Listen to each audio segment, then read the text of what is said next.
Ok, hola, yo soy Guillermo Jiménez, soy profesor de Derecho Administrativo de la Universidad Adolfo Ibáñez, soy el presidente de la Asociación de Derecho Administrativo y hoy día voy a moderar este panel, este seminario es parte del ciclo de conversaciones, ciclo de seminarios de la Asociación de Derecho Administrativo y en particular hoy día vamos a hablar sobre nuevas tendencias en fiscalización administrativa y estamos con tres expertas y expertos fenomenales para discutir este tema. Tenemos a Brigitte Leal, que es profesora de Derecho Público de la Universidad Adolfo Ibáñez, también es colega mía. A Jaime Phillips, que es profesor de Derecho Constitucional y Derecho Administrativo de la Universidad de Chile. Y Patricia Miranda, que es profesora de Derecho Administrativo de la Universidad de Chile. Tenemos más o menos 1 hora y cuarto, máximo 1 hora 30 para discutir sobre este tema. Nosotros calculamos que hacia las 18:15 más o menos deberíamos ir terminando. Y en el orden que vamos a participar es primero Brigitte va a presentar, luego Jaime y vamos a hablar con Patricia. Cada uno va a hablar entre 15 y 20 minutos. ¿Ya? Después de las exposiciones vamos a abrir las preguntas, así que si tienen alguna pregunta pueden adelantarse y escribirla en el chat o esperar hacia el final para formularla. ¿Ok? Así que, sin más demora, dejo la palabra a Brigitte Leal, que va a hacer una presentación sobre la potestad inspectiva en la jurisprudencia del Tribunal Constitucional. Brigitte, tienes 20 minutos. Ya, muchas gracias Guillermo y a toda la directiva de ADAT por hacer posible este webinar que hemos titulado en conjunto Nuevas tendencias en materia de fiscalización administrativa para poder hacer converger, digamos, ciertas investigaciones y estudios sobre una potestad de la administración que en el último tiempo ha ido ganando mayor terreno en el ámbito de la dogmática del derecho administrativo y que tiene que ver con las inspecciones y las fiscalizaciones que realiza la administración en su amplio espectro, digamos, de actividad material, ¿cierto? Y bueno, agradezco especialmente a la ADAT por hacer posible estas instancias online que son súper valiosas para poder conversar con colegas sobre temas más de nicho y más que se relacionan con la dogmática, pero también con bastantes aspectos de actualidad jurídica. Y muchas gracias también a Patricia y a Jaime por compartir este panel y por ser excelentes colegas en ese sentido. Bueno, para partir la exposición en particular, yo ya les había contado a mis colegas que estaba trabajando en una edición actualizada de mi tesis de pregrado que se llama La potestad de inspección de la Administración del Estado y que se publicó hace ya 10 años atrás en el Tribunal Constitucional. Y creo que, bueno, después de 10 años ya ha pasado un tiempo suficiente como para revisitar algunos de los contenidos que ahí se presentan. Así que en esta sesión de conversación, lo que haré en primer lugar es realizar un encuadre de la potestad de inspección para establecer algunos marcos generales que guíen la conversación hoy y luego abordaré algunos tópicos o temas específicos que han sido abordados por parte de la jurisprudencia del Tribunal Constitucional, como para ir en línea con el título de la presentación, que no son muchos, pero yo creo que de todas formas hoy en día empiezan a delinear lo que se entiende por potestad de la administración. Entonces, esos puntos voy a estar tratando. Primero, en el ámbito del encuadre, si se quiere, voy a abordar 3 puntos. Un segundo, ahí sí. 3 puntos. El primero es cómo entendemos la potestad de inspección dentro del ejercicio de potestades públicas y en particular de potestades de la administración. Aquí la idea es recalcar la necesidad de entender a la potestad de inspección como una potestad autónoma de verificación del cumplimiento normativo, y ya voy a volver mucho a esa idea puntual. Segundo, es cómo diferenciamos la inspección de la fiscalización. Y aquí, más que categorías dogmáticas claras, se pueden hacer ciertas distinciones, pero también desde otra perspectiva uno podría decir que las distinciones entre ambas podrían obedecer simplemente a un asunto de lenguaje o a uso de palabras acá en Chile y en el derecho comparado. En la dogmática española se tiende a usar más la palabra inspección y acá en Chile usamos más la idea de fiscalización y reservamos la palabra inspección para las visitas inspectivas, ¿ya? De todas formas, no creo que ese sea un punto tan relevante de discusión, pero sí se puede plantear. Y desde una óptica personal, creo que podría plantearse la idea de reforzar el carácter de género o genérico de la potestad de inspección y tomar a los procedimientos de fiscalización donde se realizan inspecciones como una especie. Esto ya que las inspecciones o las verificaciones del cumplimiento normativo se pueden dar en múltiples contextos y también por múltiples poderes del Estado. Por eso sostengo que es una potestad pública genérica. Y el tercer punto de encuadre es la inspección como una verdadera potestad pública que impone ciertos deberes en los administrados. Nosotros sabemos que la inspección tiene ciertos fines, y estos fines lo ha destacado la jurisprudencia del Tribunal Constitucional, como luego lo voy a contar, que son dos: la comprobación o verificación del cumplimiento normativo y segundo, la tutela de los intereses generales. Obviamente no es poco el valor de saber si una sociedad cumple o no con sus propias normas. Yo creo que eso es muy valioso. Y como estos intereses, en el fondo, estos dos fines van en beneficio de todas las personas, se ha planteado que frente a las potestades de inspección, los particulares están en una situación de colaboración con la administración. Y de ahí se desprenden que tiene deberes, ¿no es cierto? Y uno de los deberes más importantes en esta materia, y resaltado por la dogmática, son los deberes de colaboración con la inspección. Y este es probablemente un punto que invita a la discusión, yo creo, porque muchas veces el derecho administrativo se caracteriza por el ámbito de estudio de las potestades administrativas por un lado y los derechos de los administrados por el otro. Y eso pasa típicamente en la potestad sancionadora de la administración o cuando esa potestad se estudia. La idea del estudio de los deberes es ir mostrando por qué es valioso para el interés general sostener esta potestad inspectora robusta. Ya, como primer punto, para ir desarrollando esos tres puntos de encuadre, ay, no puedo, perdón, ahí sí. El primero es que, hoy se me quedó pegado mi computador. ¿Me ven bien, cierto? Bueno, yo creo que el primer punto es decir que la potestad de la administración, ay, perdón, se pegó este computador. Ahí sí. Ya, ahora sí. El primer punto es que la potestad de inspección resulta ser una potestad autónoma de verificación, como yo les contaba. Y este es un primer buen punto para empezar a discutir porque probablemente en los últimos 10 años una de las potestades más estudiadas dentro del derecho administrativo chileno ha sido la sancionadora, ¿cierto? Y eso se explica porque evidentemente se trata de una potestad que a medida que el Estado regulador ha ido creciendo, todos los sectores regulados se han ido complejizando, ¿no es cierto? Entonces el riesgo de incumplimiento normativo es mayor y por lo tanto mayor es el riesgo de sanciones. Creo que el estado del arte en esta materia en Chile es muy bueno, es muy alto y es muy sofisticado, y eso es una buena cosa para la disciplina, porque existen muy buenos trabajos en administrativo sancionador. Pero frente a la complejidad del estado regulador, no solo la sanción aparece como un campo de estudio y de práctica del derecho administrativo, sino que de manera más primaria tenemos también la verificación del cumplimiento normativo como una actividad material de la administración. Y es ahí donde se sitúa la inspección.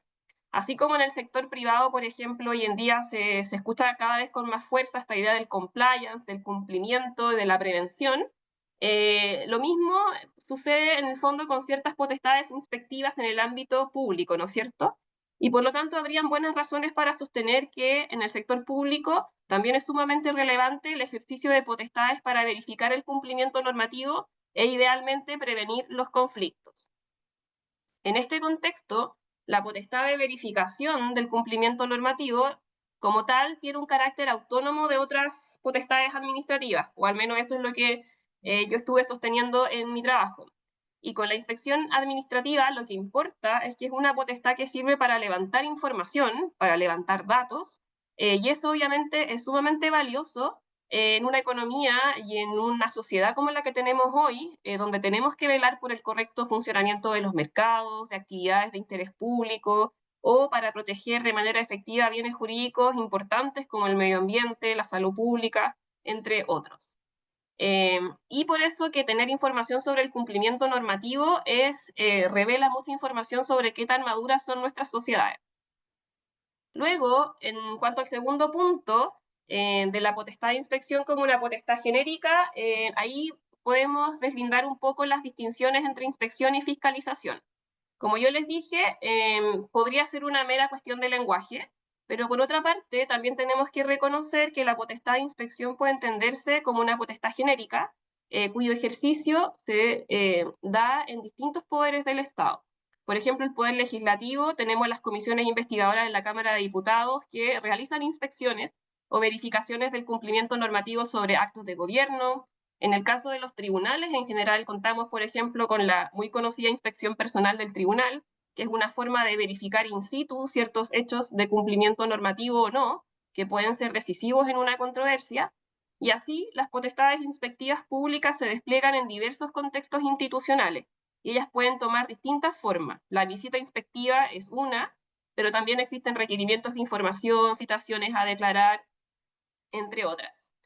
En el marco de la actividad de la administración, cuando nos enfocamos solamente en la administración del Estado, las manifestaciones de la potestad de inspección son infinitas.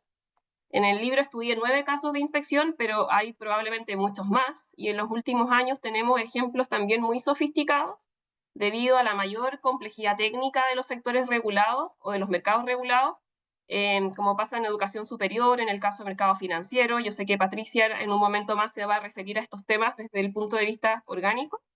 Y es importante reconocer que hay inspecciones que se dan también en el marco de procedimientos sumamente sofisticados, donde hay planificación, como en el ámbito de la inspección sanitaria, de impuestos o también ambiental.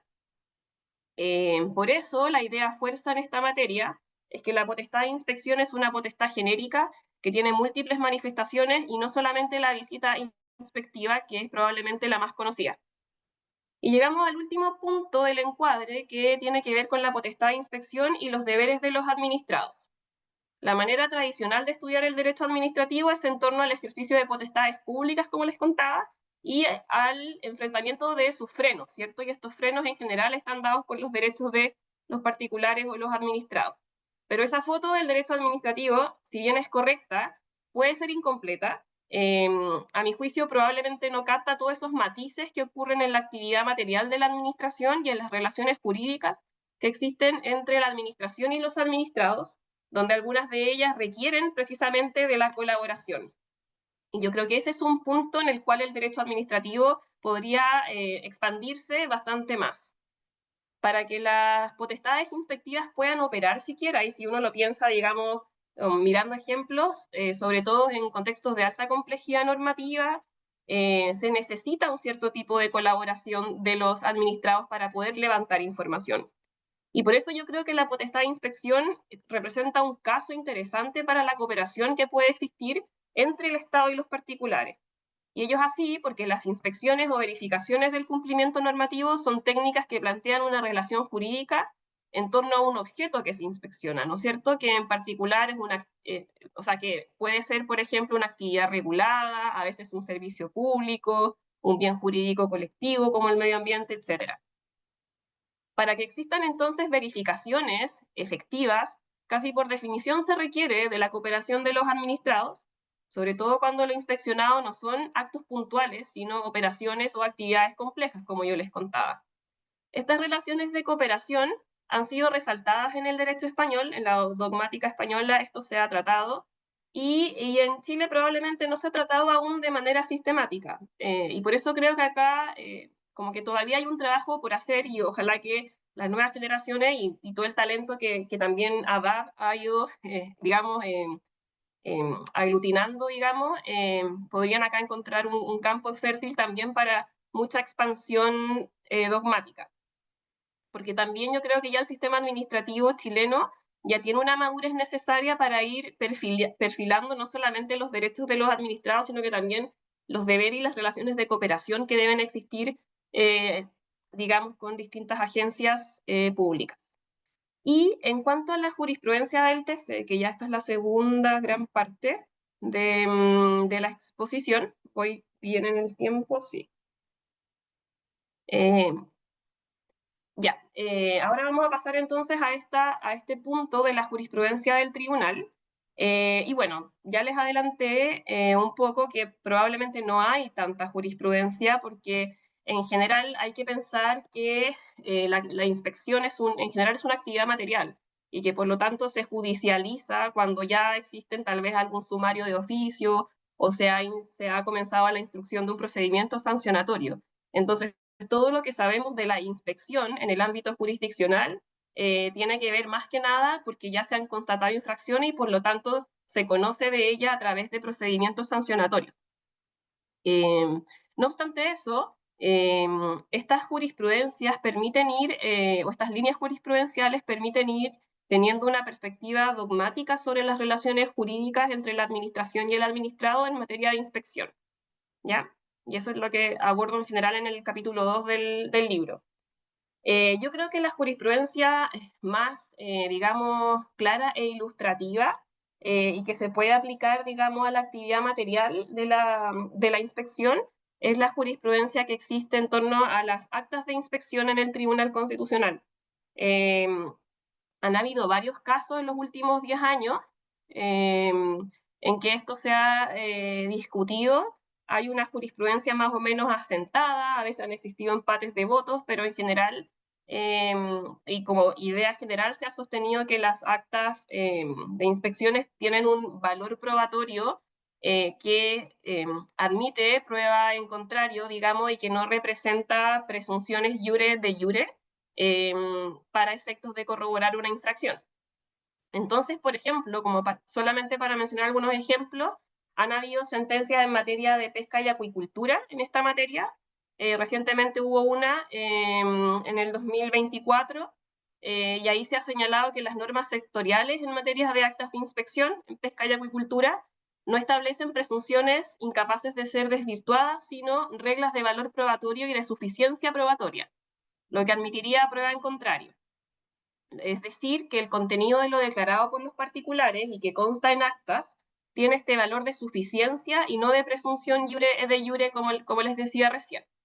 Y esto igual va un poco en la línea de la jurisprudencia del Tribunal Constitucional Español. En mi opinión, y si bien no se menciona en el fallo, yo creo que esta interpretación se aviene de manera bastante pacífica con la idea de colaboración de los particulares para que estos puedan entregar información sobre el cumplimiento normativo. Y yo creo que en este punto se puede agregar, o la dogmática podría continuar, digamos, aportando en el sentido de ir identificando cuáles son esos deberes de colaboración, dónde empiezan y dónde terminan. Otra jurisprudencia que va en la misma línea también es una jurisprudencia del 22 en materia sanitaria, que es donde más hay casos, la sentencia 13644, es donde más han habido casos en materia de sumarios sanitarios por la Seremi de Salud. Y ahí, en esos casos, se ha definido lo que es un acta de inspección y se ha identificado a las actas de inspección como el trámite más relevante durante la visita inspectiva. Como cuestión relevante también, el tribunal ha reconocido que la inspección administrativa es una actividad altamente instrumental y yo creo que esto es muy importante de sostenerlo porque permite también diferenciarla de las sanciones, porque uno podría decir que en las sanciones no hay tanta neutralidad en el fondo porque se está castigando, digamos, un incumplimiento normativo. Pero en la inspección administrativa se ha reconocido esta doble instrumentalidad y se ha sostenido que es el medio más paradigmático por el cual la administración puede comprobar si los estándares normativos que deben cumplir ciertas actividades económicas o de relevancia social son o no observados, ¿ya? Y eso está en la misma jurisprudencia que les contaba recién. Así que ese punto también ayuda a entender que la inspección administrativa hoy en día es una potestad que es probablemente o que puede ser entendida de manera más autónoma. Y también esto ayuda a definir la objetividad de la inspección administrativa como técnica administrativa, ¿no es cierto?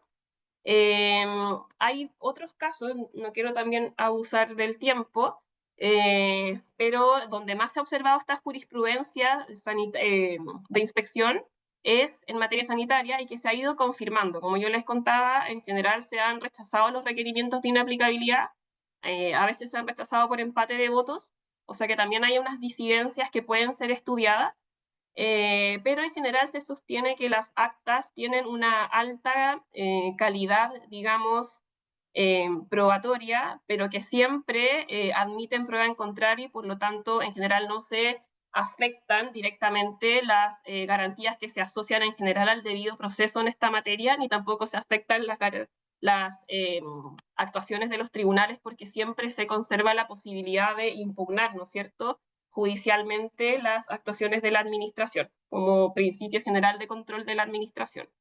Y yo creo que, hablando del futuro de la inspección, creo que al menos lo que a mí me interesa desarrollar es entender la inspección administrativa, tal vez no tanto como un apéndice de la potestad sancionadora, porque creo que a veces se ha entendido así, sino más bien insertarla en algo que todavía requiere ser trabajado, yo creo, y que tiene que ver con algo así como una teoría de la prueba en derecho administrativo o en el contencioso administrativo, porque creo que es ahí, en el ámbito probatorio, donde la inspección se entiende de mejor manera y es ahí donde se pueden desarrollar los deberes que en el fondo podrían recaer en los administrados, que yo creo que ese es como el gran valor dogmático que podemos asociar al estudio de la inspección.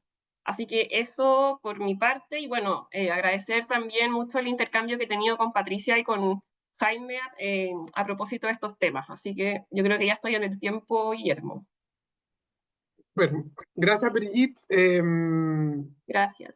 Gracias también por respetar el tiempo y obviamente hay espacio para preguntas, para profundizar en algunos temas que tocó Brigitte. Brigitte, como ella mencionó, está trabajando en la segunda edición de un libro sobre inspección administrativa, que la primera edición del libro ha sido bastante citada por el Tribunal Constitucional en los casos en que se ha resuelto sobre este tema, así que probablemente varios de ustedes tienen alguna pregunta para profundizar en alguno de los aspectos. A continuación, voy a darle la palabra al profesor Jaime Phillips de la Universidad de Chile, quien va a aterrizar el tema de la inspección administrativa en el ámbito tributario. Así que Jaime, vas a tener alrededor de 15 minutos, 12, 15 minutos para exponer. Muchas gracias, Guillermo, y gracias por la invitación, especialmente a la GAD, bueno, a ti, Guillermo, a la Brigitte, a Patricia y a Juan Carlos por la oportunidad de poder estar acá. Siempre me da un poco de envidia a los que invitan a hablar, entonces ahora yo, cierto, también puedo estar feliz por eso. Y más encima porque por la oportunidad de poder hablar del libro de la Brigitte, que como decías tú, es una referencia muy importante en el Tribunal Constitucional y para tantas personas que es como la obra general y que más encima es la tesis de pregrado, ¿cierto? Que bueno, en el pregrado la verdad haya escrito ese libro, yo creo que es muy meritorio. Entonces, felicitaciones y además qué alegría que venga la segunda edición, porque seguramente va a estar mucho más, va a estar muy mejorada respecto a la primera por, bueno, el tiempo transcurrido y la mayor experiencia que ahora tiene Brigitte. Yo quería, bueno, contar un poco y también haciendo como comentarios a la exposición de Brigitte, tengo la oportunidad porque, bueno, me toca hablar después, porque, bueno, el tema tributario, de la inspección tributaria, lo empecé a trabajar por una investigación que hacíamos con Jaime Arancibia, que fue mi tutor de tesis. Y bueno, era una investigación él estaba trabajando un proyecto sobre fiscalización y yo estaba trabajando un trabajo sobre retroactividad y empezamos a explorar el tema del impuesto territorial, porque no sé si habrán visto en los diarios los últimos años que han salido muchas noticias sobre el impuesto territorial y su aplicación retroactiva frente a cambios de tasación. Entonces empezamos a explorar cómo esas fiscalizaciones que daban lugar a modificaciones de la tasación eran aplicadas retroactivamente y cómo eso tenía que ver un vínculo con una cosa que decía la Brigitte, que son los deberes de las partes de esta relación, ¿cierto? Los deberes o las potestades de inspección de la administración y los deberes de entregar información por parte del contribuyente. Entonces, ¿y dónde comienzan los deberes de colaboración y dónde termina como la parte potestativa de la administración? Entonces, y todo esto un poco lo miramos desde la idea de la certeza jurídica, porque bueno, como hablaba Brigitte, la potestad fiscalizadora, finalmente, casi todas las definiciones que uno encuentra, está la idea de verificación, ¿cierto? Es decir, que una vez que la administración fiscaliza, la administración a su vez verifica o comprueba que algo es conforme a derecho. Entonces, a mí desde esa mirada me parecía un poco contraintuitivo decir que Por ejemplo, si una tasación fiscal estaba vigente y 3 años después se producía una fiscalización y la administración decía, oiga, la tasación que estaba promulgada, ¿cierto?, hace 3 años, está desactualizada porque el valor del terreno ya no corresponde, porque hay nuevas construcciones o porque hay infraestructura en el barrio que hace cambiar el valor. Entonces, yo declaro 3 años después que usted em, pagó un impuesto inferior al que correspondía, entonces hago un giro retroactivo, ¿cierto? Entonces, esa conclusión me parecía como contraintuitiva. Y ahí yo me preguntaba, y también lo enlazo con lo que dice la Brigitte de las sanciones, porque efectivamente muchas veces se estudia la fiscalización desde el ámbito solo sancionador, pero finalmente, y yo ahí concuerdo con Brigitte, que, que más bien la fiscalización se enmarca en un procedimiento o una actuación preprocedimental dentro del procedimiento o antes del procedimiento para reunir información dirigida a tomar una decisión. Y esa decisión, bueno, puede ser una sanción, pero también puede ser una tasación fiscal o una decisión de, por ejemplo, ordenar un proyecto a ingresar a evaluación ambiental. O sea, pueden ser muchas decisiones que se toman sobre la base de la información que se reúne en una fiscalización o inspección. Y en ese sentido, yo no diría, no sé si algo que dijo Brigitte, ¿en qué aporta la idea de decir que la potestad fiscalizadora es autónoma? Porque finalmente, al menos como la veo yo, efectivamente no necesariamente tiene que estar vinculada con una sanción, pero sí está vinculada a alguna decisión que se quiere tomar.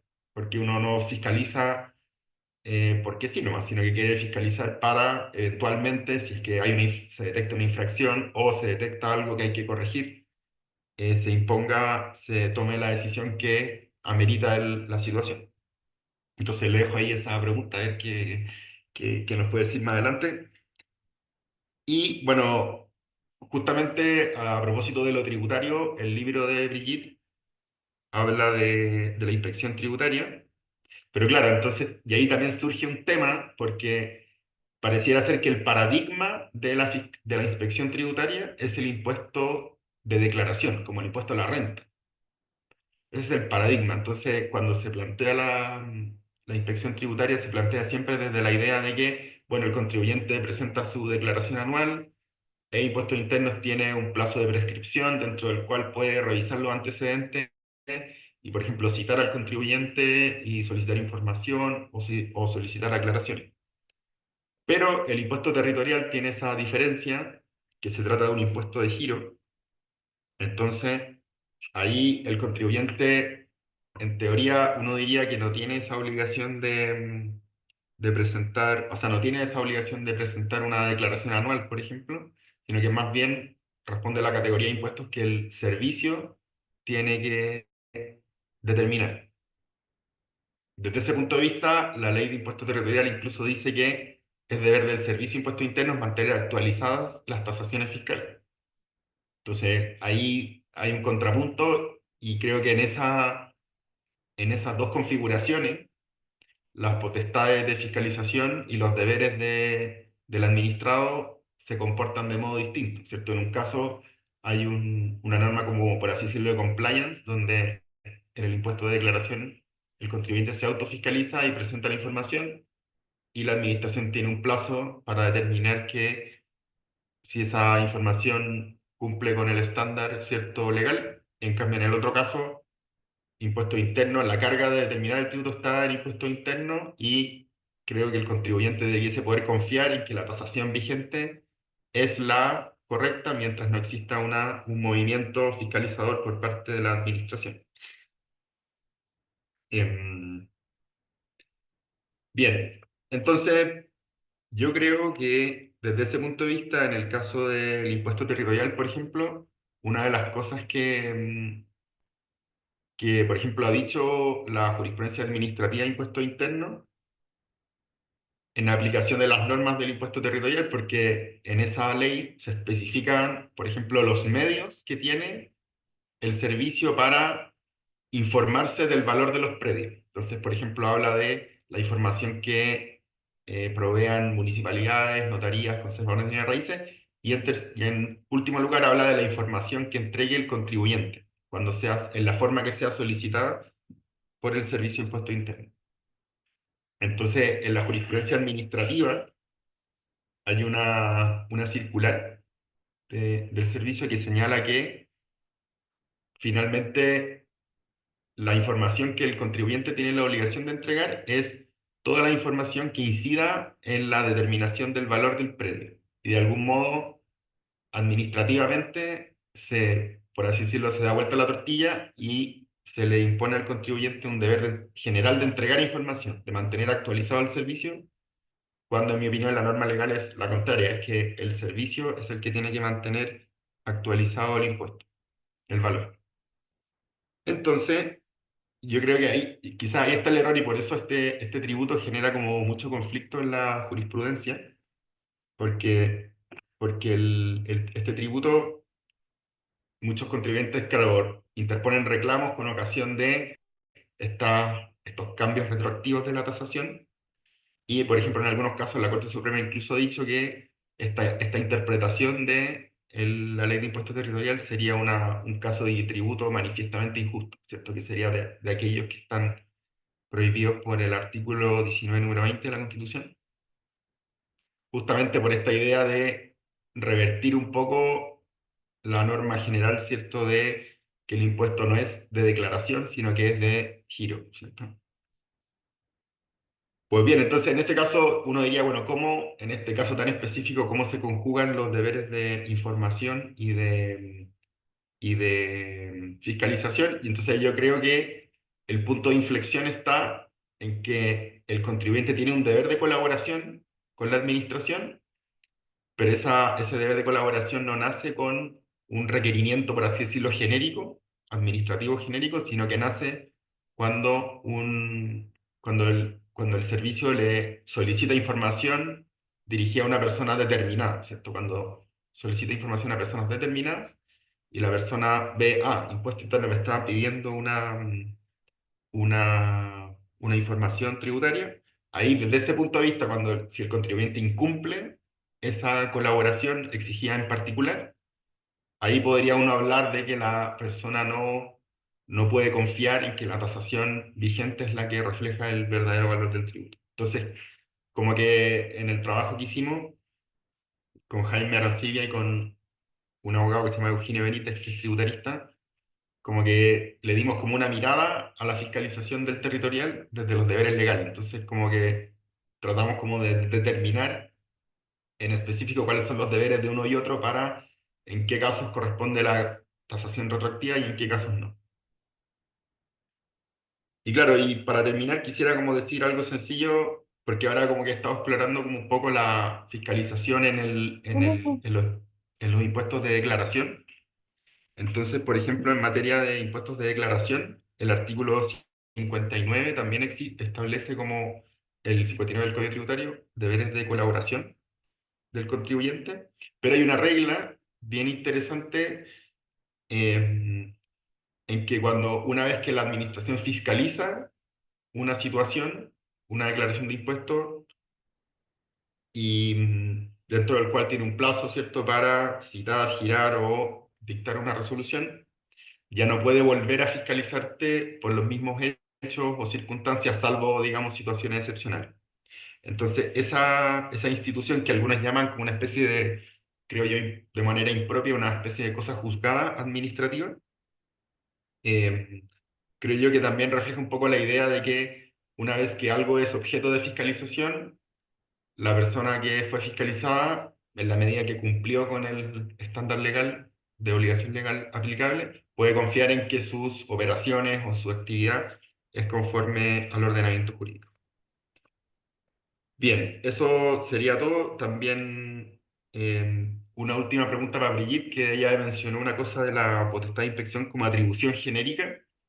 Entonces quisiera también preguntarte, para entender un poco más, cómo eso se compatibiliza con el principio de legalidad, ¿cierto? Porque es verdad que la administración puede buscar información de la forma que le parezca oportuna, pero también a veces la atribución de fiscalización impone ciertas cargas. Entonces quizás lo genérico tiene su límite cuando le impone obligaciones o cargas a las personas a quienes se dirige. Así que muchas gracias por escucharme y también quedo cierto atento a sus preguntas y por favor, Guillermo, podemos continuar. Pues gracias, Jaime. Sin duda, el tema de la fiscalización en materia tributaria ha sido de alta relevancia el último tiempo, lo hemos visto en la prensa, por la actitud que ha tenido el Servicio de Impuestos Internos mucho más activa, ¿no?, en materia de fiscalización tributaria. Así que probablemente ahí también salgan algunas preguntas. Probablemente también el uso de mecanismos automatizados por parte del Servicio de Impuestos Internos ha sido un tópico bastante interesante en el último tiempo en materia de fiscalización tributaria. Y también me gustaría anticipar una pregunta a Brigitte y al panel antes de dar la palabra a Patricia, a propósito de la fiscalización que hace la Contraloría, que ha estado en el tapete en la última semana, y la capacidad de la Contraloría de acceder a bases de datos y los problemas de privacidad que puede esto ocasionar.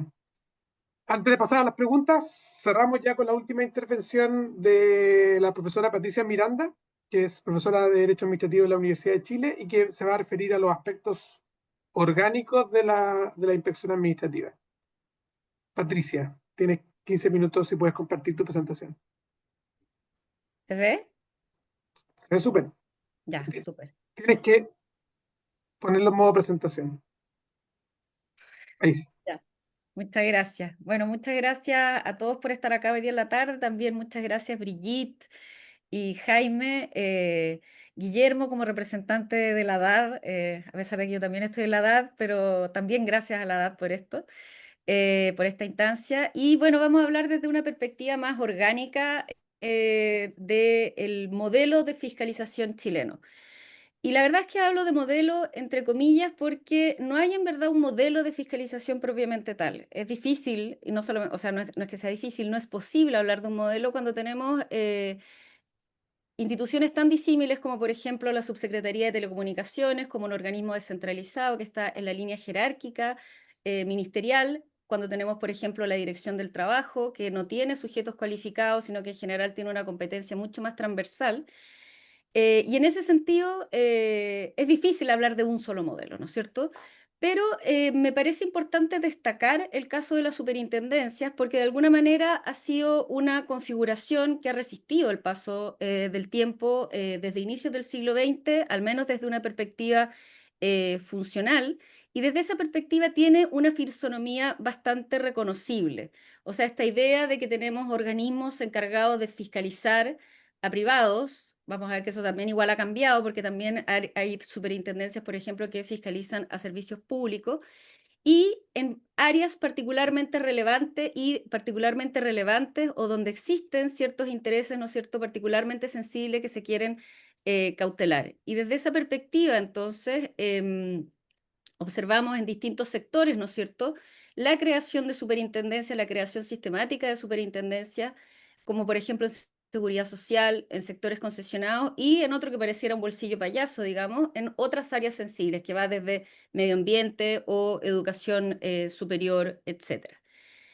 Pero también es importante analizar la superintendencia no tan solo por esta, de alguna manera, pervivencia de un cierto modelo, que obviamente con muchas diferencias en algunos casos a nivel de funciones o de cómo se regulan los distintos procedimientos, pero también porque es una fisonomía que ha tenido una transformación bastante relevante con la creación de la Comisión de Mercados Financieros. Ustedes saben que la Comisión de Mercados Financieros básicamente surge, ¿no es cierto?, de la extinta Superintendencia de Bancos y Superintendencia de Valores y con una lógica muy distinta a la organización administrativa tradicional. Primero, porque se trata de un organismo administrativo colegiado, a diferencia de lo que son las superintendencias con reforzadas potestades regulatorias y que, sin embargo, a pesar de ser un organismo administrativo, goza de una autonomía reforzada respecto del poder político. En este sentido, inscribiéndose mucho más en la lógica de lo que ha sucedido en sistemas comparados a propósito de la creación, ¿no es cierto?, de autoridades independientes o de agencias reguladoras independientes. Sobre el primer punto, la persistencia de este modelo o la fisonomía de este modelo, en general ha sido de alguna manera un lugar común en la literatura contemporánea, entender la creación de este tipo de organizaciones que tienen por objeto controlar ciertas áreas o ciertos sectores sensibles con potestades bastante robustas dentro de la función reguladora. De hecho, si uno mira, por ejemplo, la modificación que se hizo, una de las modificaciones que se hizo a la ley de la Superintendencia de Electricidad y Combustible, se refería expresamente a esta idea, ¿no es cierto?, de función de regulación. Pero lo cierto es que desde mucho antes de que de alguna manera llegara todo este influjo de derecho comparado acerca de la regulación, ya existía esta idea de superintendencia. De partida la Constitución de 1833 y ya la Constitución de 1925, ¿no es cierto?, se hablaba de una superintendencia de educación pública que no se creó sino hasta la década de los 50. Ahora bien, más allá de esta referencia, lo cierto es que tradicionalmente el prototipo, que de alguna manera se considera que es digamos, el origen de la superintendencia, es la superintendencia de bancos e instituciones financieras. ¿Por qué? Porque desde sus orígenes, en los años 1925, de la mano, digamos, de esta ola de reformas que se iniciaron a propósito de la intervención de la misión Kemmerer, ¿no es cierto?, que fue a distintos países de Latinoamérica, asesorando, se crea una autoridad con un abanico de potestades muy robustas, autorización, fiscalización y sanción, que le permite supervigilar un sujeto específico, en este caso las empresas bancarias. Los motivos que dieron origen, digamos, a esta institución son motivos que siguen siendo válidos no solamente para la superintendencia de bancos, sino que en general para toda la superintendencia. Esta idea de que existen ciertos sectores sensibles, en que ya sea sectores en que se prestan servicios públicos, sectores en que está la buena fe, por ejemplo, en este caso de los ahorrantes comprometida, etcétera. Sectores en que se necesita que el gobierno vigile de manera eficaz. Y para vigilar de manera eficaz, ¿qué es lo que necesita? Necesita atribuciones particularmente intrusivas. Y así como a partir de este modelo, ¿no es cierto?, de la superintendencia de bancos e instituciones financieras, se comienzan a crear una serie de superintendencias de manera bastante poco sistémica o de alguna manera coyuntural, y algunas de las cuales ya no existen, y vemos del 1927 en adelante, por ejemplo, la superintendencia del salitre, la superintendencia en el 31, la que de alguna manera va a dar lugar después a la superintendencia de valores, etcétera. Pero es probablemente hasta ahí, en esa época, todavía estábamos, como les decía, sin una verdadera configuración clara de este tipo de superintendencia. No es sino hasta los años 80, con las nuevas privatizaciones, digamos, este movimiento bastante intensivo de privatizaciones que se generó, que comienzan a aparecer las superintendencias como hoy día las conocemos. En los años 80, ¿no es cierto?, la superintendencia de AFP, la superintendencia de la SEC y la superintendencia de servicios sanitarios. ¿Y cómo es este modelo relativamente reconocible del que estamos hablando? Primero, con esta idea de una función de supervisión de un sector. Ya la idea misma de superintendencia nos habla, ¿no es cierto?, un poco de esta función de supervisión general. De hecho, cuando uno mira las constituciones de 1833 y del 25, está esta idea, la idea de inspección de la enseñanza nacional, ¿no es cierto? De alguna manera era la fiscalización, el acento estaba puesto en la fiscalización de este tipo de sector.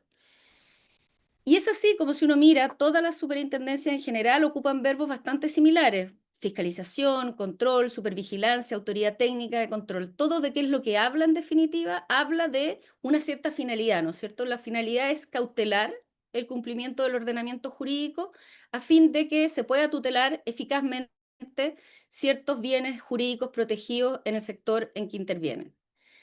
Entonces tienen por una parte unos fines que son bastante amplios, ¿no es cierto?, esta idea de control, de supervigilancia, y para eso se le otorgan atribuciones bastante importantes. Tiene todo este abanico, en general potestades normativas, potestades interpretativas, potestades sancionatorias, potestades inspectivas y en algunos casos incluso, ¿no es cierto?, potestad para resolver conflictos entre los particulares que intervienen en ese sector. A nivel de fiscalización o de atribuciones, ¿existe un régimen uniforme? Lo cierto es que no. todas las superintendencias tienen potestades de fiscalización, pero es bastante disímil y obviamente depende de cada uno de los sectores en que interviene.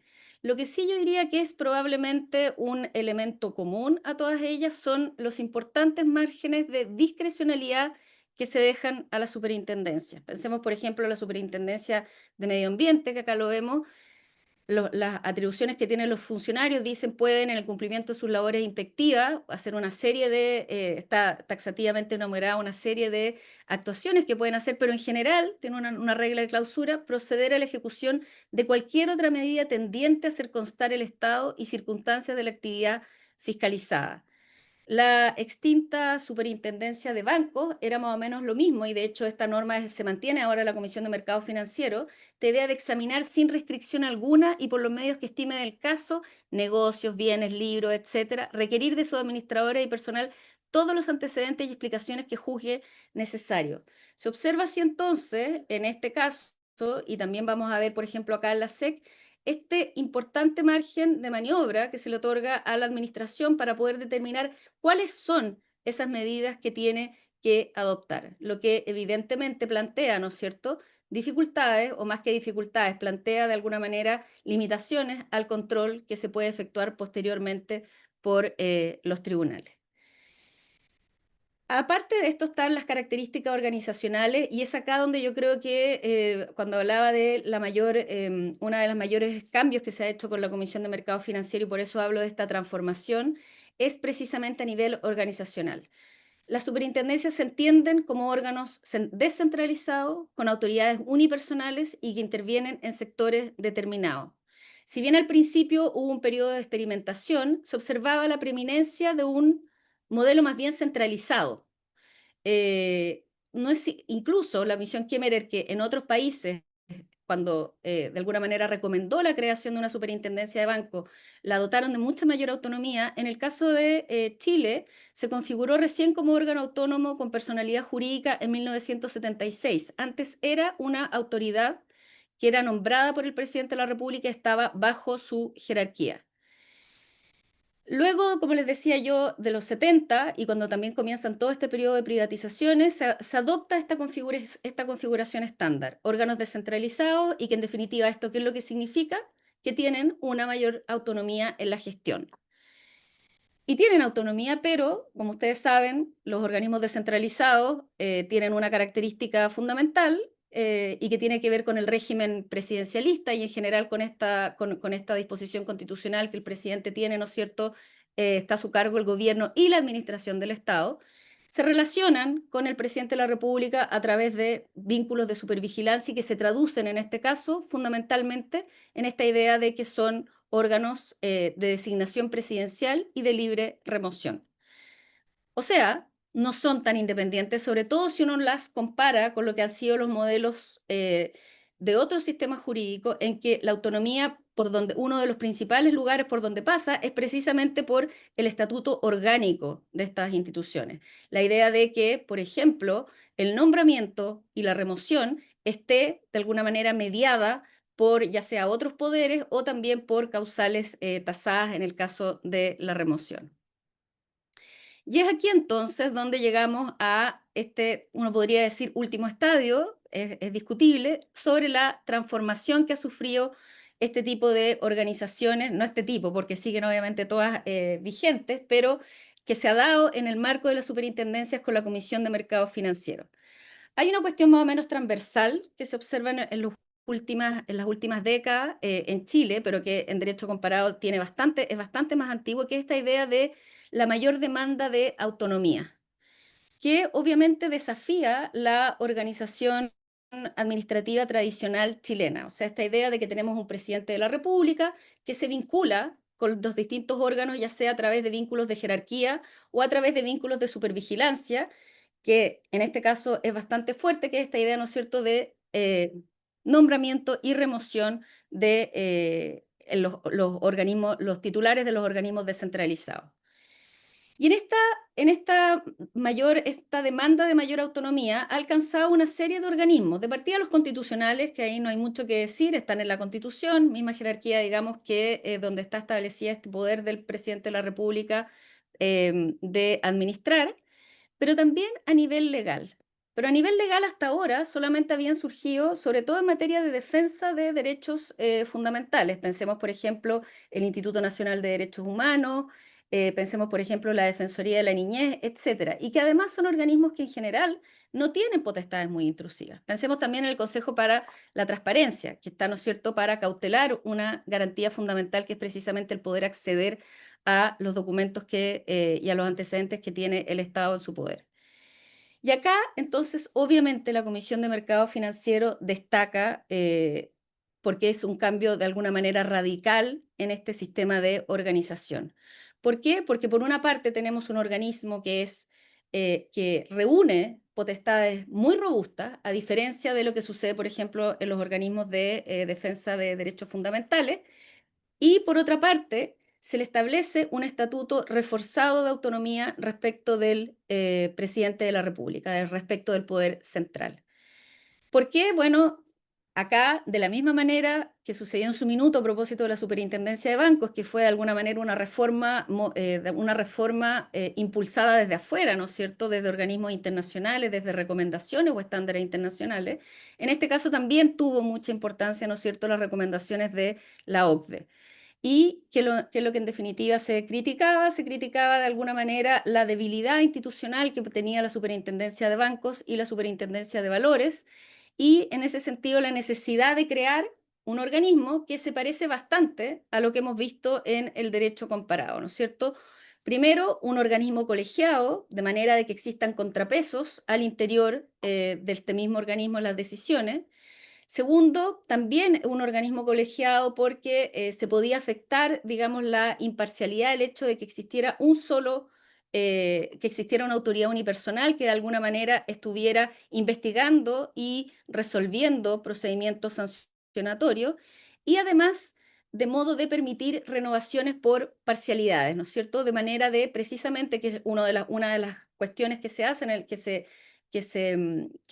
también más que se permite, una de las características que tienen las instituciones de regulación independientes en el derecho comparado es precisamente esta idea de ir renovándose por parcialidades para, por una parte, tener continuidad, ¿no es cierto?, y por otra parte, garantizar la independencia, que no coincida todo, ¿no es cierto?, con los ciclos electorales y con los gobiernos de turno. Y así entonces, como tenemos un órgano colegiado, en que el presidente es nombrado por el presidente de la República, pero los otros 4 miembros son nombrados por el presidente, pero con ratificación del Senado. O sea, acá vemos una característica que es típica de los organismos con autonomía reforzada en el derecho comparado y que también lo tenemos en el derecho nacional a propósito de las autonomías constitucionales y a propósito de algunos de estos organismos de defensa de derechos fundamentales. La remoción también, el estatuto orgánico, que es lo que no tenemos en la superintendencia, también se establecen causales de cesación en el cargo taxativas. Y esto nuevamente también opera como una garantía de independencia y que precisamente corta el vínculo más fuerte o la potestad más fuerte que tiene en este momento el poder central respecto de los organismos descentralizados, que es precisamente esta posibilidad de removerlos libremente. Y también establece duración en el cargo, que en general se ha entendido también como un requisito de independencia. Podemos decir que este es el modelo que viene. La verdad es que yo creo creo que sería bastante aventurado de partida, coetáneamente a que y posteriormente, digamos, a que se crea la Comisión de Mercado Financiero, se crea la Superintendencia de Educación Superior, lo que da cuenta que la influencia o la difusión de alguna manera de este modelo no es tan transversal.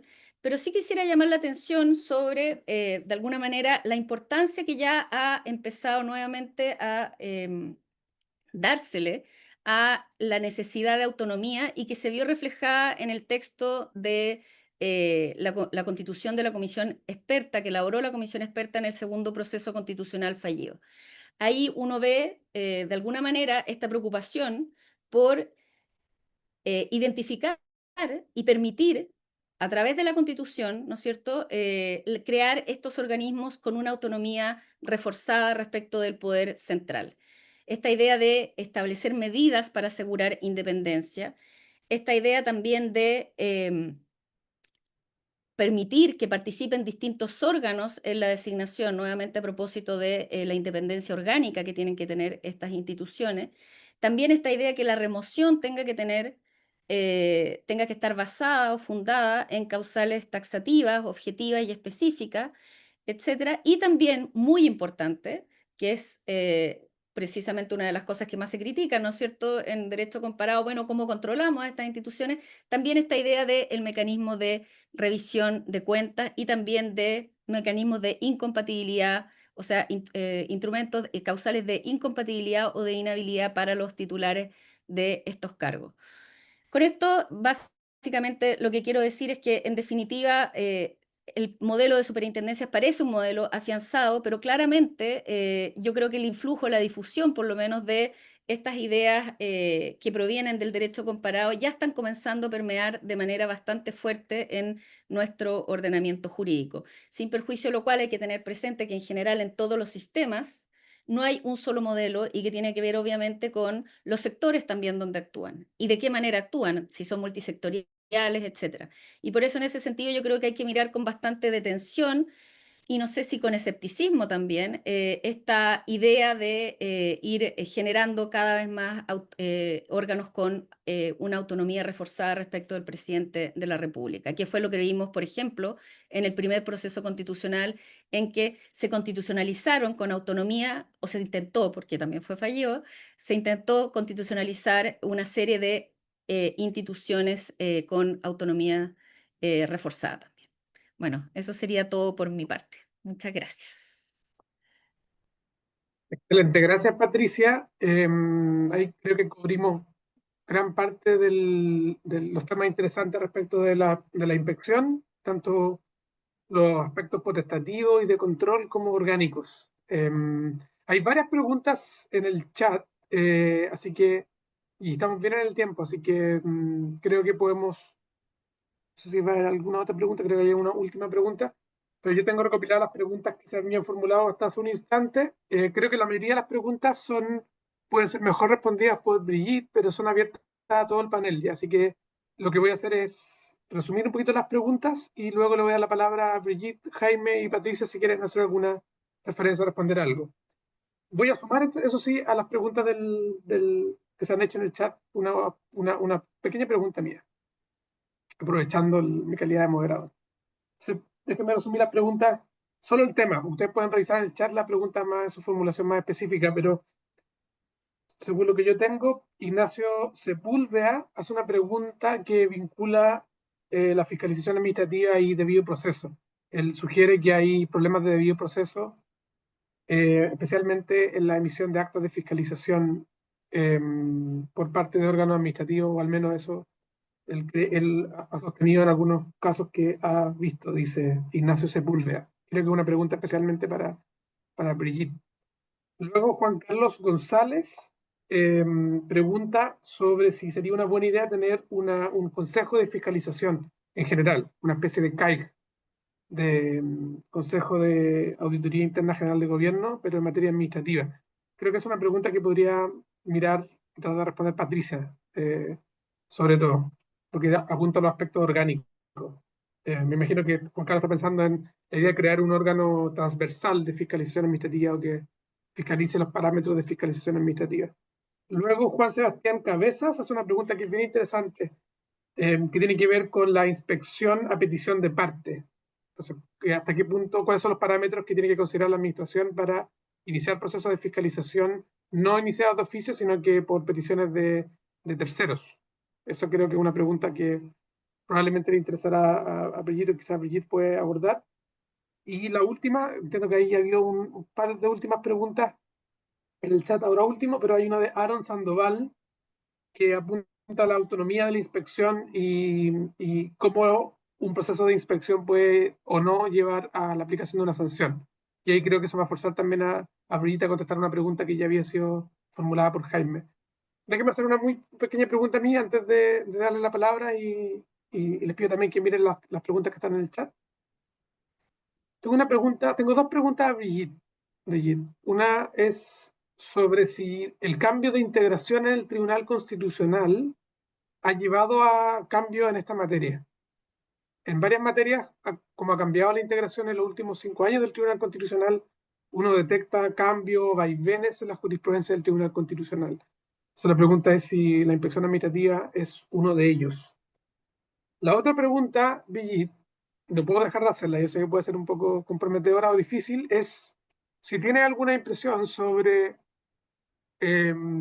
hasta qué punto la administración puede acceder a bases de datos, órganos administrativos pueden acceder a bases de datos que mantienen otros órganos administrativos con fines de inspección. Y particularmente estoy pensando en el caso de la Contraloría, que está accediendo a bases de datos de la Policía de Investigaciones a propósito de los funcionarios que han salido al exterior, y ahora está en discusión si podría incluso acceder a otras bases de datos, por ejemplo, las bases de datos que tienen los concesionarios respecto del uso de carretera. ¿Sí? Entonces, ¿hay algún tipo de límite o se ha discutido más bien, Brigitte, sobre los límites de la inspección respecto de datos personales o privacidad? Incluso en el caso de los funcionarios públicos. Eh, a Jaime tengo una muy pequeña pregunta sobre, que probablemente va más allá del tema que tú expusiste, Jaime, pero solo si tienes alguna idea sobre el uso del Servicio de Impuesto Interno de mecanismos automatizados de inspección, de inteligencia artificial o ese tipo de herramientas. Y a Patricia, una última pregunta, si los cambios orgánicos que tú estudiaste, ¿has podido ver si ha tenido un impacto en mayor o menor facultades de fiscalización más específicas? Mi propia impresión es que las leyes más antiguas daban más libertad a los órganos administrativos en materia de fiscalización, tenían reglas más amplias, y que las leyes más contemporáneas, como la Comisión para el Mercado Financiero, son incluso más restrictivas. O al revés, o cuando se ha otorgado más autonomía política a estos organismos, de la mano de eso ha venido una mayor facultad inspectiva. Ok, así que con esas preguntas, doy una última ronda de 5 minutos cada uno. No sé si Ya, con eso está voy a bien. tomarme el tiempo entonces. Son las Muchas gracias. 6:05. Sí, voy a igual tomarme el tiempo porque igual son muchas cosas y em, ya. Gracias por las preguntas, Guillermo. Voy a tratar de, obviamente, condensar lo que puedo responder. Ya, en el libro sí trato, por ejemplo, la fiscalización de la Contraloría, pero un poco para distanciarla del objeto de estudio, porque yo creo que, como bien tú puedes intuir, probablemente hay otras sensibilidades y otros aspectos que uno tendría que considerar al momento de fiscalizar funcionarios en este caso, o también cuando se fiscalizan personas directamente. Por ejemplo, yo no traté el caso que estaba muy de moda en ese tiempo, en el 2012, 2013, el caso de la videovigilancia. No sé si se acuerdan de los primeros drones que hacían videovigilancia, y hubo, no me acuerdo si algunos dictámenes de la Contraloría o algunos pronunciamientos de las Cortes que hablaban sobre esos temas, y yo creo que en ese ámbito sí probablemente hay consideraciones de privacidad y de respeto a los derechos de las personas que probablemente inclinen, o sea, que hagan que nuestras consideraciones sobre la inspección sean distintas. Yo por eso lo dejé de lado, porque considero que sí hay que introducir esos matices en esos casos, o al menos analizarlo de una forma distinta. En el libro en general lo que yo trato es la fiscalización sobre actividades, ya sean actividades económicas reguladas o servicios públicos, o por ejemplo la fiscalización ambiental, que es transversal, o la de impuestos, que también es transversal, como lo que hablaba Jaime. Entonces yo sí creo que hay otras sensibilidades y otras consideraciones que incluir ahí. En el caso de la fiscalización de la Contraloría, obviamente que son técnicas inspectivas, ¿no es cierto? Pero la auditoría, por ejemplo, es bien distinta a una inspección. En la auditoría se pueden hacer juicios respecto a qué tan bien o qué tan mal lo está haciendo el servicio, y en el caso de la inspección, si bien los inspectores pueden calificar jurídicamente los hechos, la última palabra nunca la va a tener el inspector, o al menos esa ha sido la jurisprudencia del tribunal, porque siempre se reserva el control jurisdiccional, el control judicial que se hace, o al procedimiento contencioso administrativo de sanciones, la mayoría de las veces, el verdaderamente evaluar el peso probatorio de las actas. Y yo creo que esto se conecta con una de las preguntas que estaba en el chat, creo que era la de Ignacio, que claro, precisamente en los roles que coloqué ahí en el chat se discute un poco lo que él sostiene, ¿no es cierto? El tema de qué tan expansiva puede ser la interpretación de las garantías del debido proceso y en general la jurisprudencia, digamos, mayoritaria, que ha sido como 6-4, a veces ha habido empate de votos 4-4, ha sostenido que no se afectan per se las garantías del debido proceso. Y volviendo a tu pregunta, Guillermo, sí han existido cambios de la jurisprudencia en base a la integración, obviamente, pero lo que yo he visto es que esta doctrina se ha sostenido al menos en materia sanitaria, que es donde más hay jurisprudencia sobre valor probatorio de las actas, pero sí hay un caso en que hay empate de votos y por lo tanto el voto de minoría ha tenido un poco más de peso, que es en el rol 11787 del 2021. Y en ese caso hay empate de votos. Por lo tanto, ahí uno podría ver que sí, que ha sido un tema debatido y que da espacio a la discusión constitucional, ¿no es cierto?, en el marco de las inaplicabilidades. ¿Qué otra pregunta?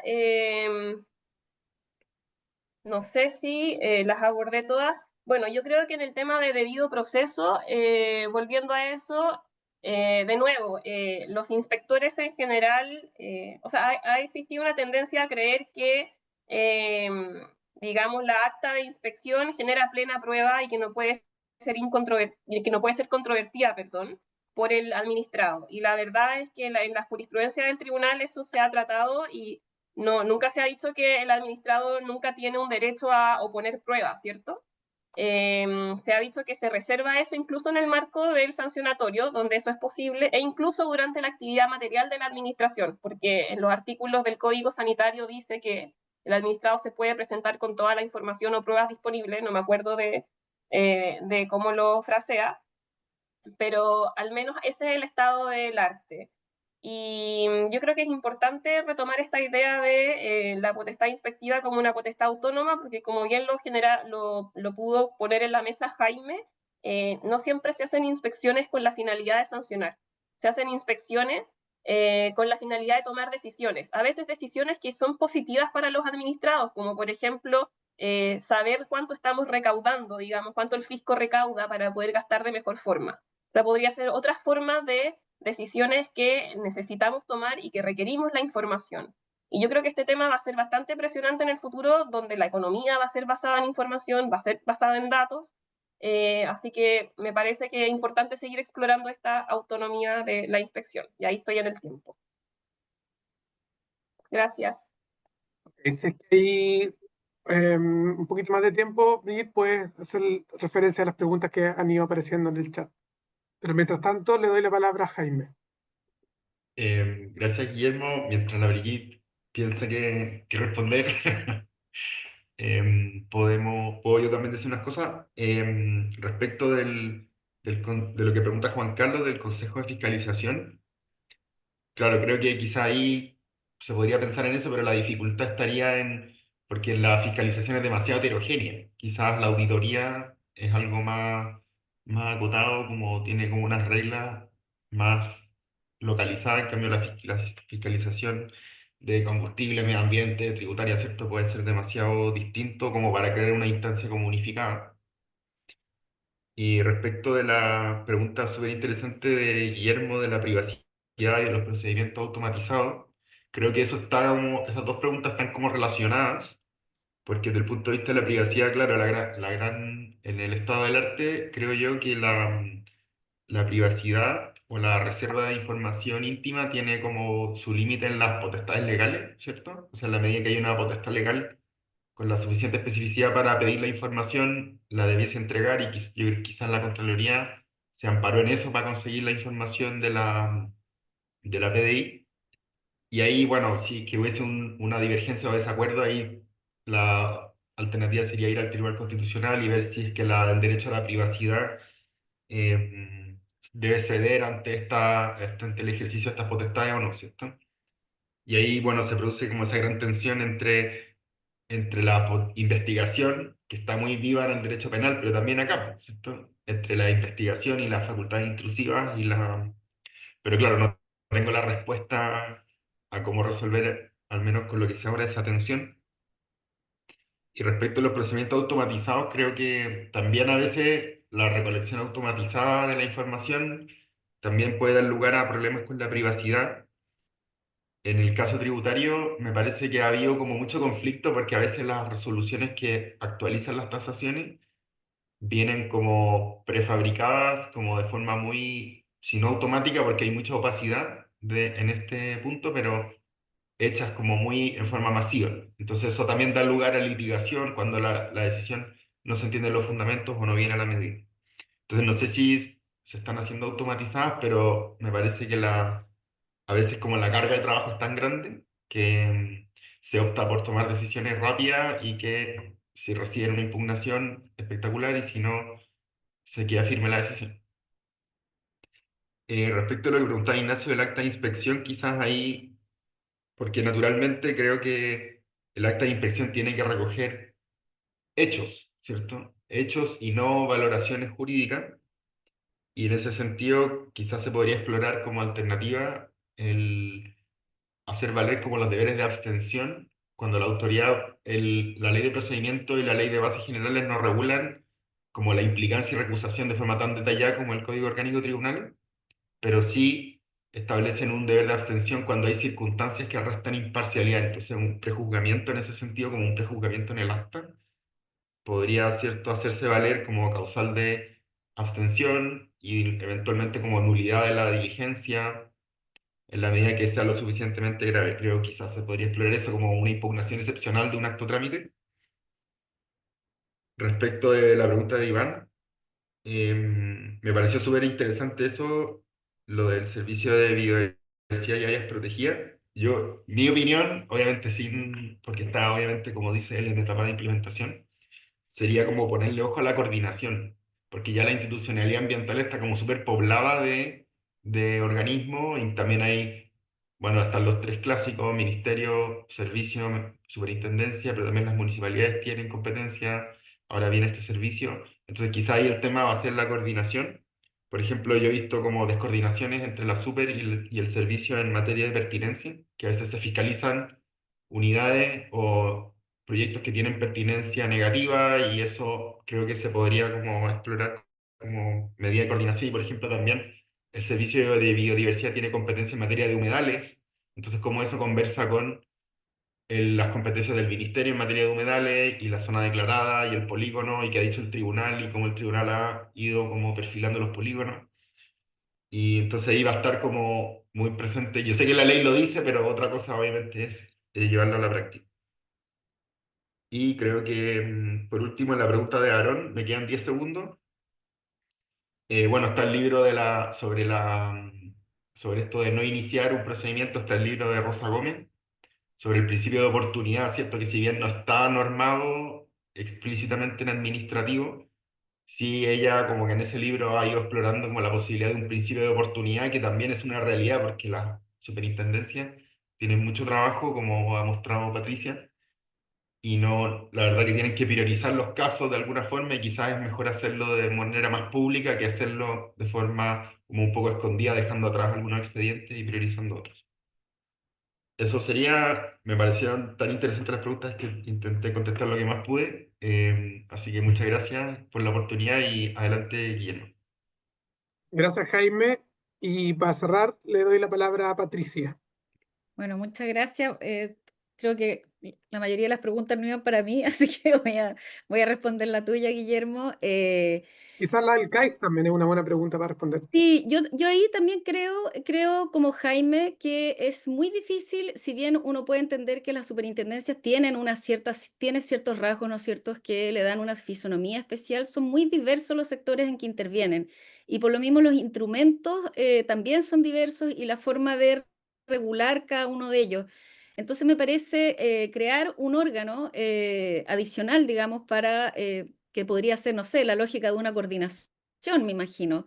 Me parece que no sé qué tanta ventaja traería. Y sobre todo que además estamos hablando de órganos que por lo mismo, como son, probablemente si nosotros habláramos de mayor autonomía, de órganos con una mayor autonomía, tal vez ahí aparecería, ¿no es cierto?, más fuerte esta idea de coordinación, sobre todo con el mecanismo que tenemos en Chile, que es de supervigilancia por sectores, por silos. Y eso obviamente genera como distintas formas de enfrentar, dependiendo de cada uno de los sectores, de enfrentar la fiscalización.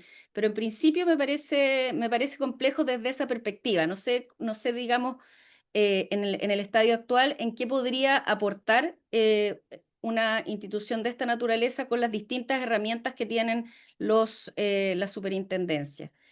Y respecto de tu pregunta, a propósito de si esta mayor autonomía tiene que ver con mayor o menos potestades, yo creo, o sea, la lógica que se tuvo precisamente para crear la Comisión de Mercados Financieros como un órgano colegiado era precisamente porque se iban a robustecer ciertas potestades. De partida la potestad normativa, que se le da una importancia, habla de la potestad, la idea de regulación. Y en ese sentido se crea precisamente como una forma de crear estos contrapesos al interior, y también se generan avances bien importantes, porque también obviamente mayores facultades implican mayores riesgos, ¿no es cierto? Se generan una serie de mecanismos también en la misma Comisión de Mercados Financieros que de alguna manera intentan resolver o prever que no se concreticen esos riesgos. Por ejemplo, en procesos sancionatorios, esta misma idea de crear un fiscal y una unidad de instrucción, que es algo bastante inédito. Y que en definitiva, de hecho, el fiscal es elegido por alta dirección pública, etcétera, tiene una lógica muy distinta a lo que hemos visto en la superintendencia. Y también este fiscal tiene potestades también bastante fuertes, o sea, por ejemplo, la potestad de compartir información mediante, no sé, tratados internacionales que existan, compartir información, por ejemplo, con instituciones de otros países.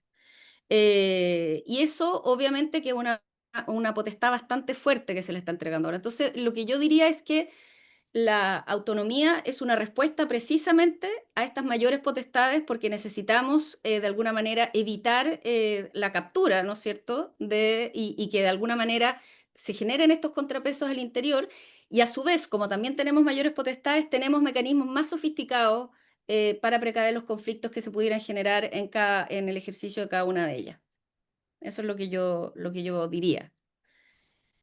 Super, gracias, Patricia. Creo que con eso estamos Y casi una listos. última Sí, cosa dale. que Sí, sí, quisiera sí, decir sí. a propósito de otra Sí, sí. pregunta de lo que respondió Jaime. Me parece bien interesante a propósito del principio de oportunidad, tener presente que en general estamos frente a, como les decía antes, atribuciones que otorgan un margen de discrecionalidad bastante importante. Y esto es relevante porque han habido algunos fallos, por ejemplo, hubo un fallo relativamente reciente a propósito de la Superintendencia de Valores, por ejemplo, en que se sancionaba a la super de valores por no haber fiscalizado a propósito de, creo que esto era una corredora de la bolsa que había incurrido, digamos, en incumplimientos que habían generado daño.